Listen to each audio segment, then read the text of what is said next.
Hi guys, I am Shivangini. Welcome to my channel resolving NEET. आज का हमारा topic है कैटालाइसिस। कैटालाइसिस क्या होता है? किसी भी रिएक्शन, जो भी रिएक्शन प्रोसीड होती है, उसकी रिएक्शन को बढ़ाने के लिए या घटाने के लिए हम कुछ एडिशनल कंपाउंड या एडिशनल सब्सटेंस डालते हैं, उनको बोलते हैं कैटालिस्ट। और वो क्या करते हैं, जो रिएक्शन हो रही है उसकी जो स्पीड को मेंटेन करते हैं कि उसकी स्पीड को ज्यादा करेंगे या कम करेंगे। तो इस प्रोसेस को बोलते हैं कैटालाइसिस। जैसे ये एक अमोनिया बनाने की प्रोसेस है, हार्बर्स प्रोसेस। इसमें क्या है, N2 + 3H2, ये कन्वर्ट किस में हो रहा है, 2NH3 में। इसमें अगर हम कैटालिस्ट यूज करें आयरन, तो ये जो रिएक्शन ये जल्दी प्रोसीड होगी, NH3 हमें जल्दी मिलेगा कंपैरेटिवली। अब जो कैटालिस्ट होते हैं वो दो तरह के भी होते हैं। जैसे एक तो नॉर्मल कैटालिस्ट हो गया, उसके आगे एक होता है कैटालिस्ट प्रमोटर और कैटालिस्ट पॉइजन। यानी कैटालिस्ट प्रमोटर क्या करेगा कि जैसे इस पूरी रिएक्शन में हमने जो आयरन है ये कैटालिस्ट था, लेकिन हमने ये एमओ डाल दिया, मोलिब्डेनम डाल दिया, तो ये क्या काम कर रहा है, कैटालिस्ट प्रमोटर का काम कर रहा है। ये आयरन को प्रमोट करेगा ताकि ये आयरन रिएक्शन को और जल्दी करवाए। तो प्रमोटर क्या करते हैं कि कैटालिस्ट को प्रमोट करते हैं कि वो एक्टिविटी और जल्दी करे, अपनी एक्टिविटी को और एफिशिएंटली करे। और कैटालिस्ट पॉइजन क्या करते हैं कि कैटालिस्ट की एक्टिविटी को कम करते हैं। अब अगर यहाँ पे कोई कैटालिस्ट पॉइजन डालते तो वो क्या करता, आयरन को स्लो डाउन करता, आयरन की एक्टिविटी को कम करता, जिससे ये जो रिएक्शन है वो स्लो हो जाती। अब कैटालिस्ट दो तरह के होते हैं, कैटालिस्ट बोल दे, कैटालाइसिस बोल दे, तो दो तरह के होते हैं, होमोजीनस और हेट्रोजीनस। होमोजीनस कैटालाइसिस क्या होता है, जब रिएक्टेंट, प्रोडक्ट और कैटालिस्ट तीनों सेम फेज में हो। फेज बोले तो सॉलिड, लिक्विड, गैस, या तो तीनों सॉलिड हो या तीनों लिक्विड हो या तीनों गैस हो। जैसे इस एग्जांपल में ये तीनों गैस है, यहाँ पे SO2 हमने लिया, सल्फर डाइऑक्साइड से हम क्या बना रहे हैं, SO3 बना रहे हैं, सल्फर ट्राइऑक्साइड। तो ये जो रिएक्शन है इसमें क्या होगा, जब ये रिएक्शन हम नेचुरली प्रोसीड करवाएंगे तो रिएक्शन लेट होगी। तो रिएक्शन की रेट को इंक्रीज करने के लिए, यानी रिएक्शन को जल्दी कंप्लीट करवाने के लिए हम कैटालिस्ट यूज करेंगे NO, वो भी गैसियस फॉर्म में। तो जो इस पूरे रिएक्शन के सारे कंपोनेंट जो है, चाहे रिएक्टेंट हो, चाहे प्रोडक्ट हो, चाहे कैटालिस्ट हो, तीनों गैस में आ रहे हैं। तो इसीलिए ये होमोजीनस कैटालाइसिस है, सारी चीजें सेम फेज में है। अब जरूरी नहीं है गैस, हो सकता है सारी चीजें लिक्विड हो या सॉलिड हो, तो वेरी कर सकती है, लेकिन फेज सेम होनी चाहिए। अब next, heterogeneous catalysis. Heterogeneous catalysis का मतलब ये है कि तीनों में से कोई भी एक चीज अलग हो सकती है। जैसे ये वाला एग्जांपल हमने लिया, तो यहाँ पे N2 गैस है, H2 गैस है, लेकिन जो हमने कैटालिस्ट यूज किया वो क्या है, सॉलिड है। और दूसरा एग्जांपल हम ये भी ले सकते हैं कि अगर ये सेम रिएक्शन, उसमें हम कैटालिस्ट बदल दे, NO की जगह प्लेटिनियम सरफेस पे करवाए ये रिएक्शन, तो ये क्या हो जाएगी, हेट्रोजीनस।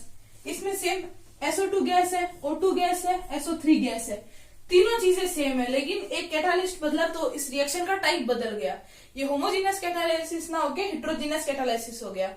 जैसे हम नॉर्मली वनस्पति घी देखते हैं, तो वो कैसे बनता है, उसका भी सेम प्रोसेस है।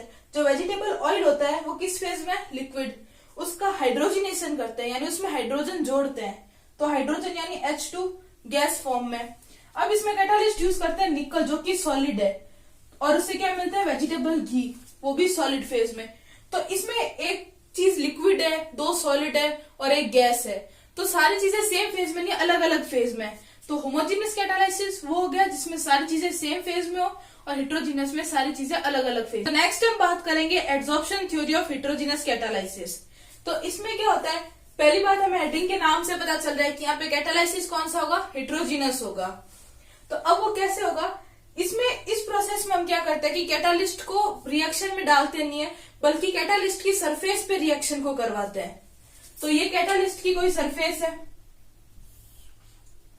और इस पे हमने रिएक्टेंट डाले, रिएक्टेंट A और B।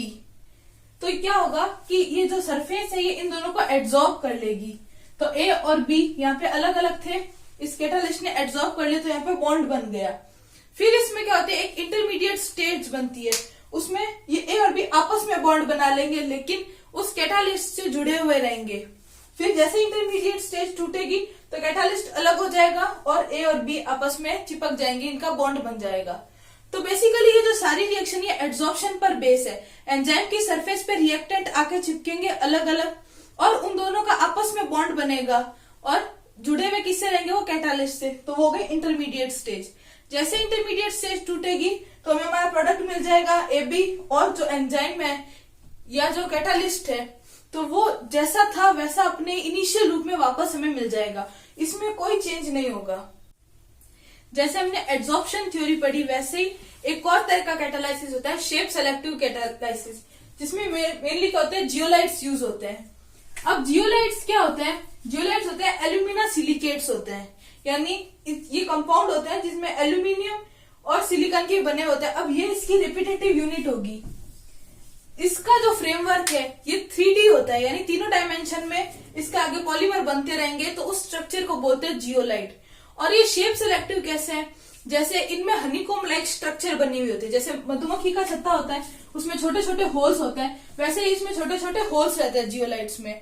अब वो होल जिस शेप के होंगे, फॉर एग्जाम्पल अगर वो होल ट्राइंगल शेप के हैं तो उसमें ट्राइंगल शेप का रिएक्टेंट ही जा पाएगा। जैसे हमने एड्सॉर्प्शन में देखा था कि रिएक्टेंट एड्सॉर्ब हो रहा था, तो इसमें जिस शेप का होल होगा उसी शेप का रिएक्टेंट जा पाएगा। जैसे अगर ट्राइंगल शेप का है तो वही रिएक्टेंट जाएगा, अगर स्क्वायर शेप का है तो स्क्वायर रिएक्टेंट जाएगा।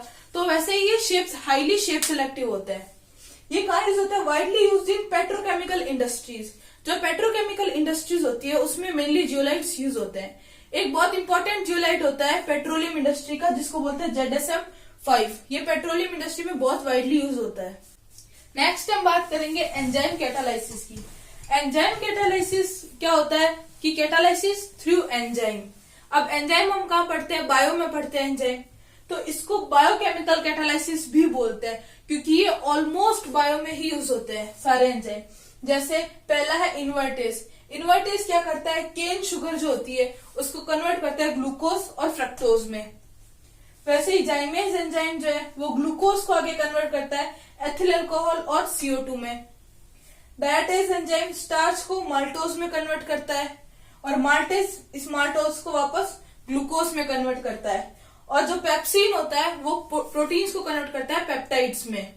तो ये कुछ एग्जाम्पल है एंजाइम कैटालाइसिस के, यानी बायोकेमिकल कैटालिस्ट के। अब हम इसके कैरेक्टरिस्टिक्स देखते हैं। तो इनके कैरेक्टरिस्टिक क्या है, पहला ये हाईली एफिशिएंट होते हैं, यानी अदर जो एंजाइम होते हैं उनके अदर कैटालिस्ट की कंपैरिजन में एंजाइम जो होते हैं वो ज्यादा एफिशिएंटली वर्क करते हैं। हाईली स्पेसिफिक होते हैं, यानी अब जैसे हम नॉर्मली केमिस्ट्री के जो भी देखते हैं कैटालिस्ट, उसमें क्या होता है कि 2-3 रिएक्शन कुछ ऐसी मिल जाएगी जिनमें सेम कैटालिस्ट यूज हो रहा है। लेकिन अब इन्वर्टेज का जो मेन स्पेसिफिक फंक्शन है कि केन शुगर को ग्लूकोज और फ्रक्टोज में चेंज करेगा, तो ये एक ही काम करेगा, ये दूसरा काम नहीं करेगा, इस पे सिर्फ यही सबस्ट्रेट पे वर्क करेगा। अब ऐसा नहीं कि ये जो इन्वर्टेज है वो प्रोटीन पे भी काम कर ले, स्टार्च पे भी काम कर ले, नहीं, ये हाईली स्पेसिफिक है, ये किसी पर्टिकुलर एक रिएक्शन में ही काम आएंगे। तो पहला क्या, जो एंजाइम होता है वो हाईली एफिशिएंट होते हैं। दूसरा, ये हाईली स्पेसिफिक होता है नेचर में, किसी पर्टिकुलर एक स्पेसिफिक चीज पे ही वर्क करेंगे। ये एक ऑप्टिमम टेम्परेचर के अंदर अपना मतलब मोस्ट प्रोबेबल काम कर सकते हैं। जैसे हमारी बॉडी के अंदर एंजाइम होते हैं, तो हमारी बॉडी का जो टेम्परेचर है 37 डिग्री सेल्सियस, तो 35 से 40 डिग्री के बीच में इनका जो ऑप्टिमम रेंज होती है टेम्परेचर की, ना तो उससे कम टेम्परेचर पे ये काम कर सकते हैं, ना उससे ज्यादा टेम्परेचर पे ये काम कर सकते हैं। तो ऑप्टिमम टेम्परेचर चाहिए इनको काम करने के लिए। नेक्स्ट इनको क्या चाहिए, ऑप्टिमम पीएच चाहिए, यानी अगर ज्यादा एसिडिटी होगी उसमें भी ये वर्क नहीं करेंगे, ज्यादा बेसिसिटी होगी उसमें भी वर्क नहीं करेंगे। एक पर्टिकुलर पीएच रहेगा एंजाइम के वर्क करने का, जो कि हमारी बॉडी में मेंटेन रहता है, उनका ऑप्टिमम टेम्परेचर और पीएच। और लास्ट क्या है कि इनकी एक्टिविटी और भी बढ़ जाती है अगर हम इनके साथ कोई प्रमोटर या को एंजाइम डाल दें। यानी अगर इन्वर्टेज इस रिएक्शन में इन्वर्टेज के साथ में कोई और प्रमोटर डाल दे या कोई एक और को एंजाइम डाल दे, तो इसकी जो एक्टिविटी है वो काफी हद तक बढ़ाई जा सकती है। तो ये तो हमने देख लिया कि एंजाइम के कैरेक्टरिस्टिक्स क्या होते हैं, एंजाइम का वर्क क्या होता है, ये एग्जाम्पल देख लिए। अब हम देखते हैं कि एंजाइम कैटालिस्ट काम कैसे करते हैं। तो अब एंजाइम कैटालाइसिस की जो मैकेनिज्म है वो सेम वैसी होगी जैसे हम नॉर्मल कैटालिस्ट की पढ़ते हैं। इसमें भी क्या होगा, एंजाइम और सबस्ट्रेट आपस में जुड़ेंगे, एंजाइम सबस्ट्रेट कॉम्प्लेक्स बनेगा और प्रोडक्ट अलग हो जाएगा। तो यहाँ पे सबस्ट्रेट जो है वो रिएक्टेंट है और एंजाइम जो है वो कैटालिस्ट है, यहाँ पे लिख रखा है। लेकिन ये जो चीज है, अभी तक हमने क्या 2 चीजें पढ़ी, एक तो जियोलाइट पढ़े और एक नॉर्मल कैटालिस्ट पढ़े। ये उन दोनों का कॉम्बिनेशन है। कैसे?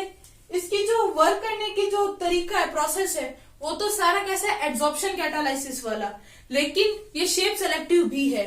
इसमें कैसे होता है कि लॉक एंड की मैकेनिज्म काम करता है। जैसे कि कोई ताला हो गया, अब वो स्पेसिफिक चाबी से ही खुलेगा, उसके अलावा दूसरी चाबी से नहीं खुलेगा। तो वैसे ही क्या होता है इसमें होता है, जैसे ये एंजाइम है, मान लो ये एंजाइम की होती है, एक्टिव साइट्स होती है ये।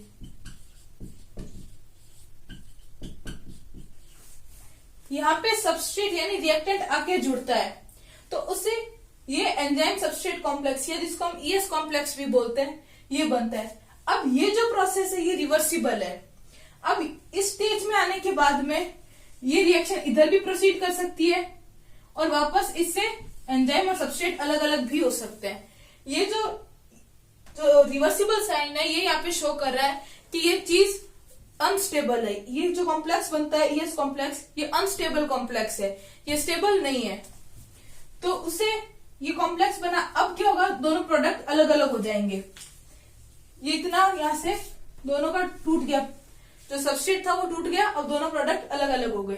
तो इसमें उन दो जियोलाइट क्या था, शेप सेलेक्टिव था, तो ये भी शेप सेलेक्टिव है। अब जैसे इसकी एक्टिव साइट में जिस शेप का सबस्ट्रेट आएगा, ये सिर्फ उसी सबस्ट्रेट के साथ बॉन्ड बनाएगा, बाकी हर किसी सबस्ट्रेट के साथ बॉन्ड नहीं बनाएगा। और इसकी जो वर्क करने की जो प्रोसेस है वो कैसा है, एड्सॉर्प्शन कैटालाइसिस जैसा है। तो एंजाइम कैटालाइसिस का स्पेसिफिक होने का मेन कारण ही यही है। तो कैटालाइसिस यहाँ पे खत्म होता है। अगर आपको हमारा वीडियो पसंद आया तो वीडियो को लाइक करें, चैनल को सब्सक्राइब करें। Thank you for watching. जय हिंद, जय भारत।